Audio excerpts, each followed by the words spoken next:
So, have you ever heard of the phrase, the only way out is through? You ever hear that before? Well, its phrase is widely attributed. Anybody knows where it comes from? I would be very impressed. Yeah, crickets. You just don't want to say it. But it's attributed to the famous American poet Robert Frost. It comes from a poem he wrote called A Servant to Servants. And in the poem, the phrase is written a little differently. It says, the best way out is always through, but it's the same idea. That's where the only way out is through comes from. By the way, hopefully you get a little bit of everything here at Reach Church. You notice that? Last week we're talking about closed door buttons on elevators. This week we're talking about classic American poetry. So you never know what you're gonna get around here. But the only way out is through, the best way out is always through. It's often used to motivate, right? That's probably how you've heard it in context before, as a mantra to just, push forward through the setbacks of life that come, push through the hard seasons of life, right? And that's what we think of when we hear it. But that's not exactly the original meaning of the phrase as it was intended in context. So Robert Frost had spent years living the hard life of a rural New England farmer. It was in the early 1900s. And this poem he wrote was about his own feelings and experiences of that life. And he wrote the poem from the perspective of a farm woman talking to a visitor, but it was really just a way for him to express how he felt. And in the poem, the woman is just opening up about her life. She talks about her loneliness and her fears, and ultimately she's talking about her exhaustion. This is a line from the poem. It says, I can't express my feelings any more than I can raise my voice or want to lift my hand. Did you ever feel so? I hope you never. It's got so I don't even know for sure whether I'm glad, sorry, or anything. She's just exhausted. But then she recalls a word of advice that this doctor once gave her. And he said, well, the best way out is always through. And at first glance, it may sound like he's motivating her to just keep pushing forward, keep pushing on. But in context, she's not really recalling the phrase for motivation. On one hand, she knows that perseverance and pushing through the setbacks and things that come her way is the answer. Finding Nemo, just keep swimming. That's the reality. You just have to push through. On one hand, that's the reality. But here's the thing. Her effort to persevere and push through is also her problem. Because the very thing that she's being told will get her through, you gotta just keep going, that's the thing that's also crushing her. We experience the same tension, don't we? On one hand, we as believers, we're called to persevere and push through. But our effort to persevere and push through can easily become our problem, because it turns into our burden to carry. And eventually, with all this burden that we place on ourselves, that I need to persevere and I need to push through what I'm going through, eventually that is what ends up crushing us. This burden that I've got to push through and I've got to persevere. Is there a better way? So go ahead and turn your Bibles to Genesis chapter 40. This is part 3 of our series, For Good, the Life of Joseph. And the message for today is called, The Best Way Out is Always ... I'm not going to tell you to the end. The best way out is always ... So quick recap, we're going through the life of Joseph. So let's catch up. After being thrown into a pit, sold into slavery by his own brothers, Joseph was taken down to Egypt, eventually ends up in the house of Potiphar. And Joseph worked hard. He earned Potiphar's trust and was put in charge of everything in the household. But when Joseph refused the advances of Potiphar's wife, we talked about that last week, she falsely accuses him, and then Joseph was thrown into prison. So that's where we pick up the story today, Genesis 40, verse 1. Sometime after this, the cupbearer of the king of Egypt and his baker committed an offense against their lord, the king of Egypt.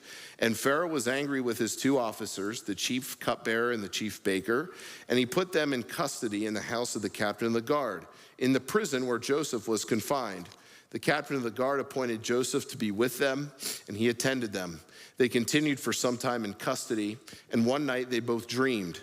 The cupbearer and the baker of the king of Egypt, who were confined in the prison, each his own dream, and each dream with its own interpretation. When Joseph came to them in the morning, he saw that they were troubled. So he asked Pharaoh's officers who were with him in custody in his master's house, "Why are your faces downcast today?" They said to him, "We have dreams, and there is no one to interpret them." And Joseph said to them, "Do not interpretations belong to God? Please tell them to me." So, after being thrown into a pit by his brothers, sold into slavery, falsely accused, and imprisoned for something he didn't do, here's Joseph continuing to do good in prison. This theme shows up all throughout the New Testament. The call to continue doing good even in seasons and situations that are discouraging and unfair, even unjust and unfavorable. Here's a few of them. Paul writes in 1 Corinthians, "Therefore, my beloved brothers, be steadfast, immovable, always abounding in the work of the Lord, knowing that in the Lord your labor is not in vain." Galatians 6:9, "Let us not grow weary of doing good, for in due season we will reap, if we do not give up." 1 Peter 4:19, "Therefore let those who suffer according to God's will entrust their souls to a faithful Creator while doing good." All through the New Testament, even though we go through seasons of prisons and unfair, unfavorable circumstances, Scripture reminds us that we're called to just keep doing good. Now, I've heard these verses before, maybe you have too, but I never really stopped and thought about, well, what is doing good?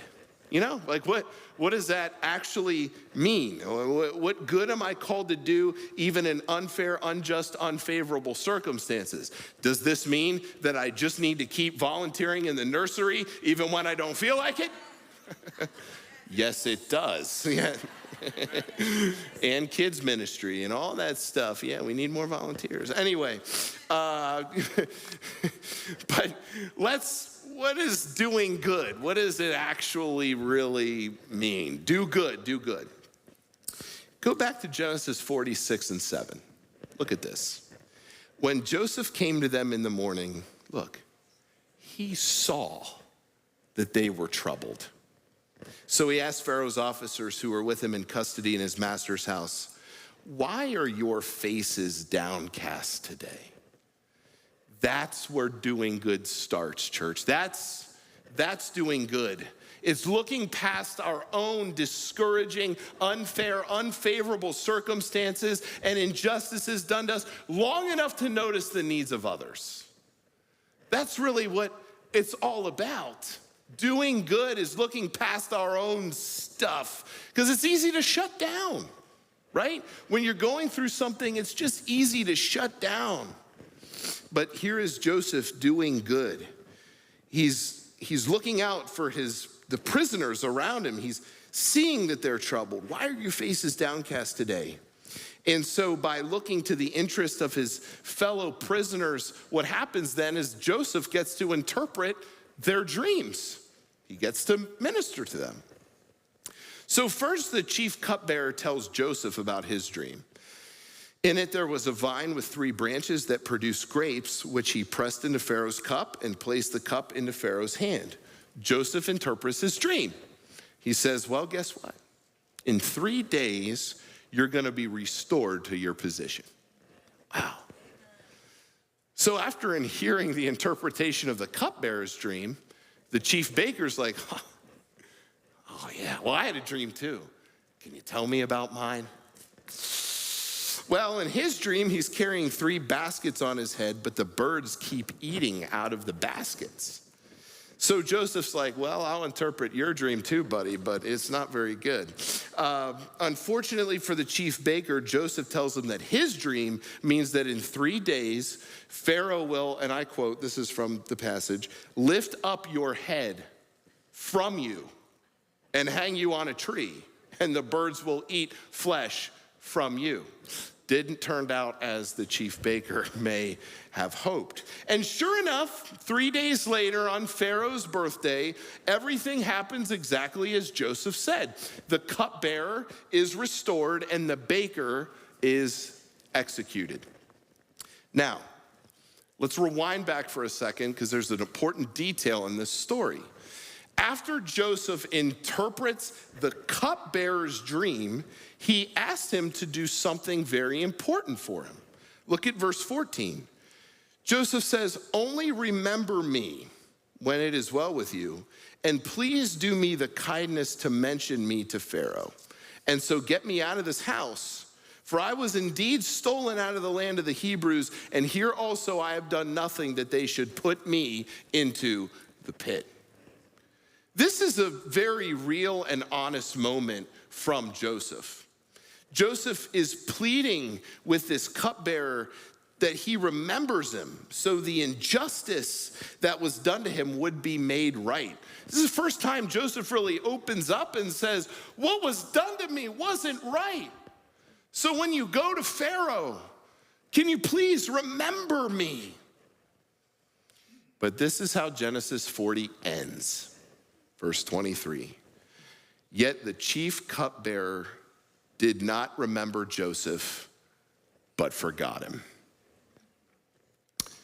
And the first verse in Genesis 41 tells us how long Joseph was forgotten. 2 whole years. 2 years.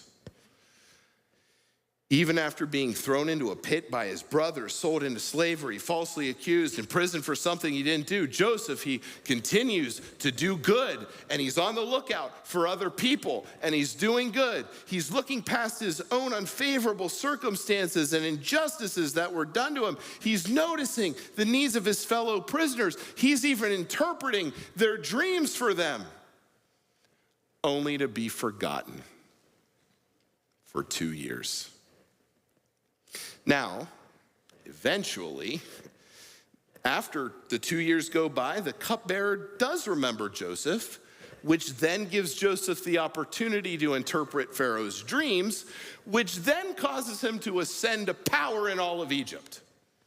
More on that next week. That's what we're going to talk about next week. But for this week, let's spend some time sitting with Joseph for the 2 years that he was forgotten. Because I think we've all been there. Forgotten. C.S. Lewis lost his wife to cancer in 1960. And in 1961, he published a book called A Grief Observed.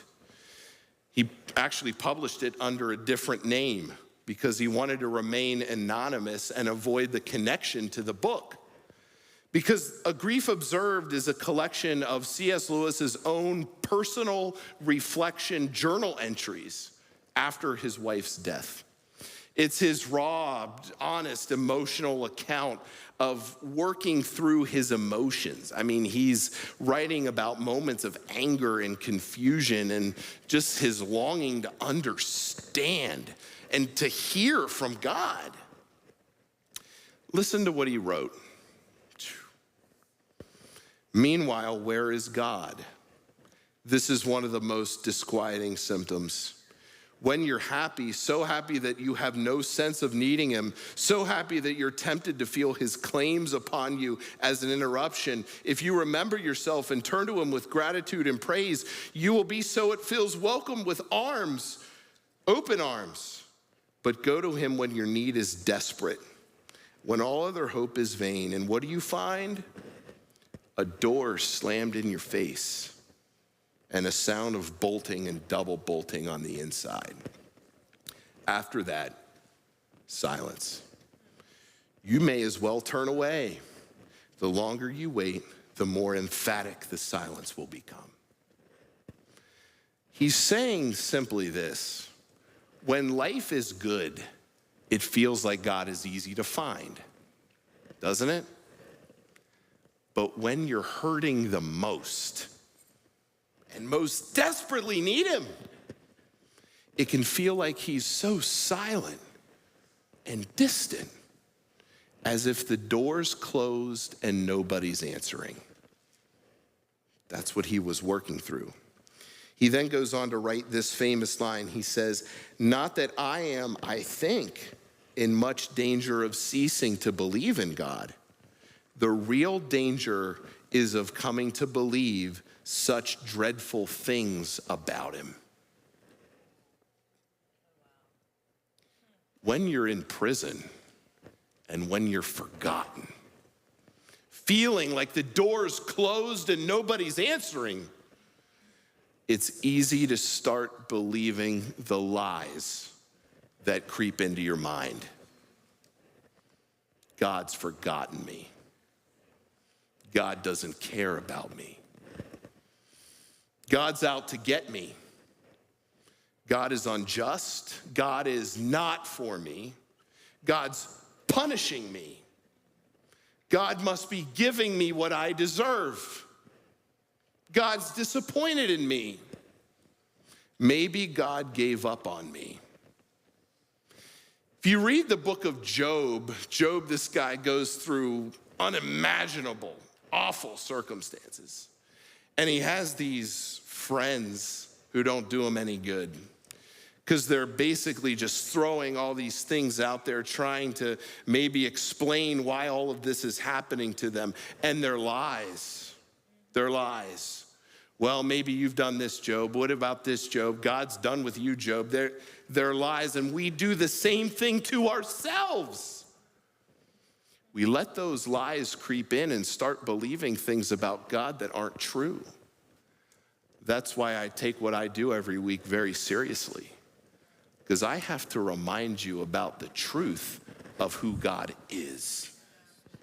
Because every week you're bombarded with thousands of lies, and you can easily be convinced that God's not for you and he's punishing you and you're getting what you deserve and God's up in the sky crushing you like an ant. That's a lie. Straight from the pits of hell. When the silence comes, that's when the lies come too. And as Lewis says, here's the real danger. The real danger is coming to believe certain dreadful things about him. The Psalms are full of grief observed type reflections. I should really do a series through Psalms. I don't know if I'd make it though. I think the emotion, if you really sit with it and read the Psalms, it's full of this raw emotion. Just real raw, honest, emotional accounts as the writers are working through and processing their own emotions about feeling forgotten. And there were plenty of Psalms to pick from, but for today, I chose Psalm 77. I want to read this to you. Psalm 77, verse 7. Will the Lord spurn forever and never again be favorable? Has his steadfast love forever ceased? Are his promises at an end for all time? Has God forgotten to be gracious? Has he in his anger shut up his compassion? You can hear the weight behind those words. And, there's no way to know for sure. But let's remember that Joseph was a human, just like you and just like me. And I think maybe in that prison, he may have prayed something like this during the midst of 2 years of being forgotten. God, I honored you When it would have been easier to give in, I chose what was right, even when it cost me everything. I trusted you in the pit. I trusted you in slavery. I trusted you in this prison, and this is what I get. Have you forgotten to be gracious? Have you in anger shut up your compassion? Or as God's own son would say, why have you forsaken me? Man, as we talked about 2 weeks ago, we don't and never should stray away from those emotions, because that's where God meets us. After working through this raw and honest account, C.S. Lewis, later he writes this in A Grief Observed. When I lay these questions before God, I get no answer, but rather a special sort of no answer. Listen to this. It's not the locked door. It's more like a silent, certainly not uncompassionate gaze, as though he shook his head not in refusal, but waving the question like, peace, child, you don't understand. Turn to God. My mind no longer meets that locked door. See, eventually C.S. Lewis realized that the silence he was feeling, the feeling of being forgotten, it wasn't a locked door. God's always there. It's not a locked door. He's not keeping you from him. He's closer. You're one spirit with him. God's always close to you. He doesn't go away and come back. You may feel like he does, but he doesn't. He's always close. The feeling of being forgotten, it wasn't because it was a locked door and God wasn't letting him in. C.S. Lewis realized that though silent, God's gaze was locked on him, as though God was saying, you don't understand yet, but you can trust me. You don't understand yet, but you can trust me. Then turn to God. My mind no longer meets that locked door.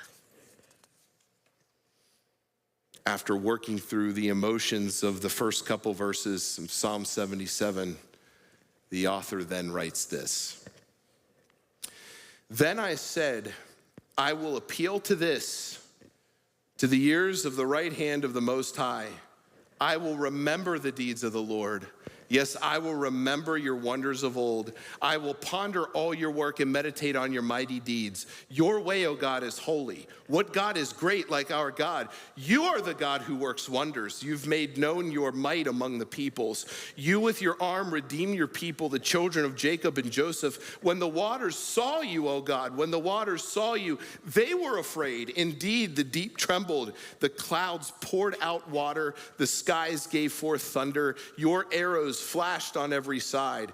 The crash of your thunder was in the whirlwind. Your lightnings lighted up the world. The earth trembled and shook.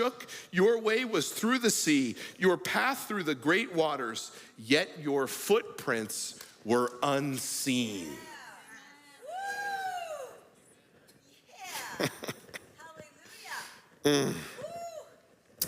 You know, when God led the Israelites through the Red Sea, that's what this passage is referring to.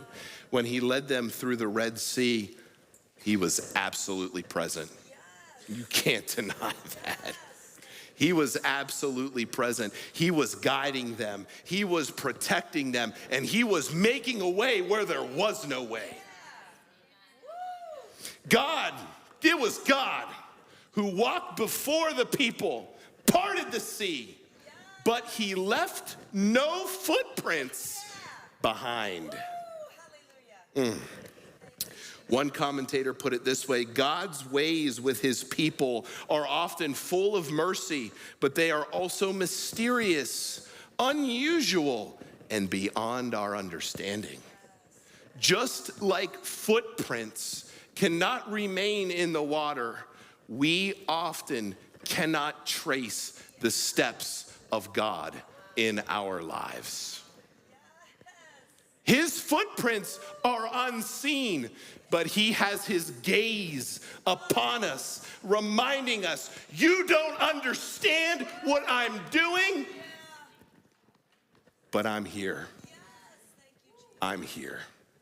I never leave, and you are never forgotten, ever.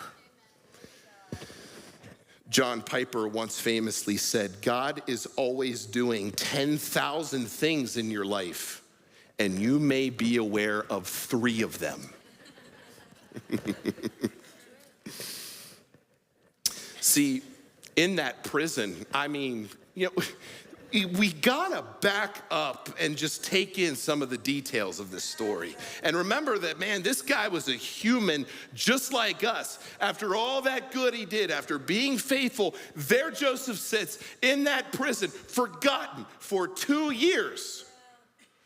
And he couldn't see God's footprints at all. And neither can you. You can't see his footprints. But if you listen closely enough, you can almost hear him saying, you don't understand, but you can trust me.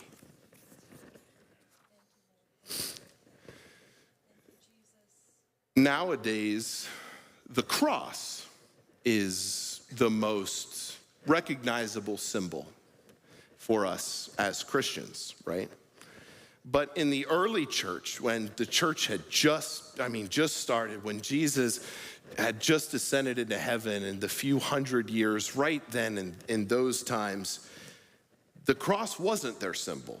I mean, you can imagine it. At that time, the cross was still being used as an execution device. People were still being crucified. So the early Christians didn't use crosses as symbols. The early church, they had a different symbol. And for them, for the early church, it became the most recognized image of what they believed. If they would walk and see this image, they would know that it was a Christian symbol. This was everywhere that they met. It gave them hope in the midst of all of their horrible circumstances that they were going through. And if you do a little bit of Christian art history, as I did this past week, that's how dedicated I am to you. I dug through all of this art history to deliver you this image that I think you'll always remember. Look at this. It's one of the earliest Christian art forms ever developed. And that was the early church's symbol. It's the Good Shepherd.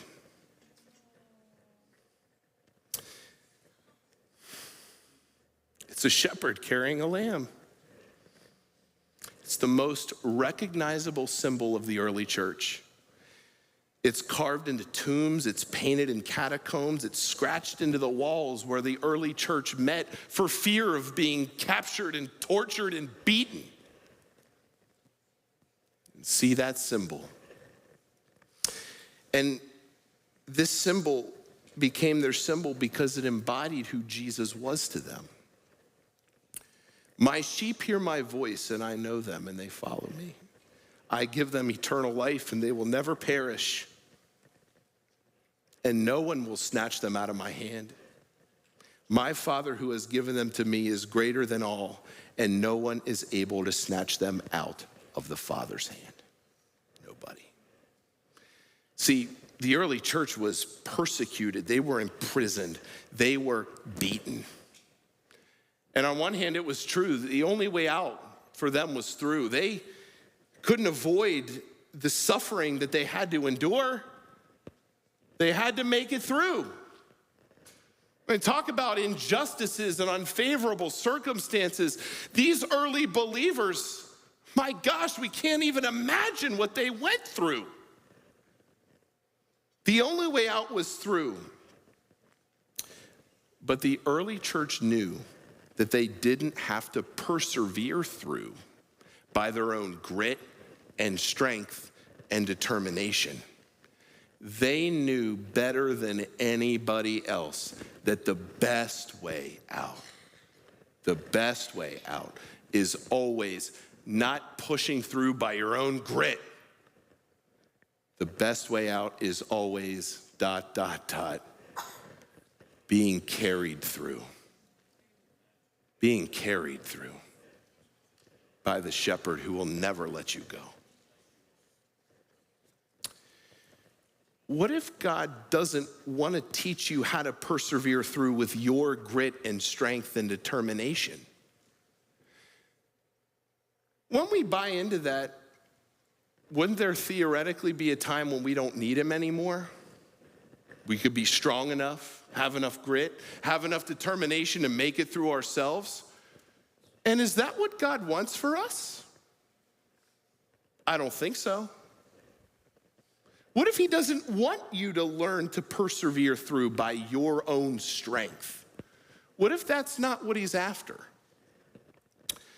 What if he wants to teach you that the way you persevere through is by learning to see that you're being carried through? You're being carried through all of it, from beginning to the end.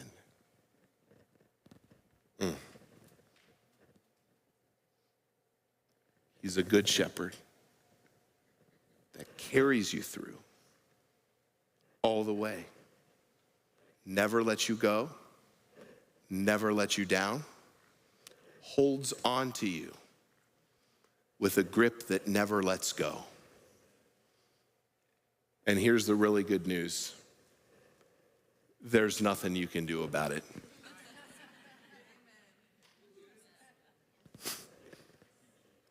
There is nothing you can do about it. You can squirm. You can even jump out of his arms and run away. And I think Jesus said something about how that shepherd leaves the 99, goes back and finds the one, and brings him back.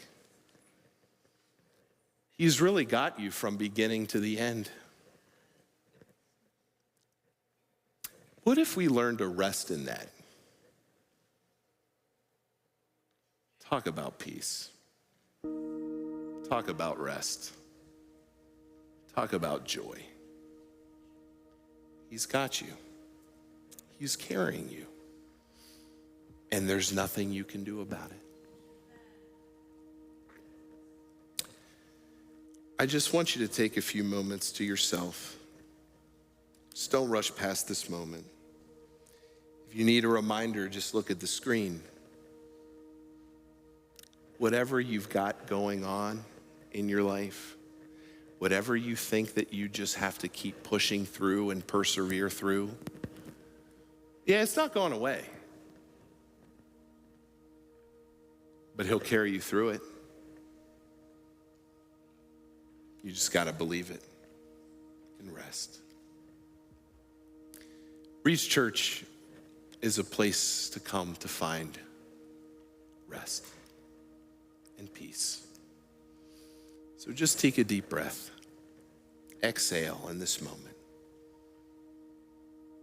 Be reminded that it's he who carries you.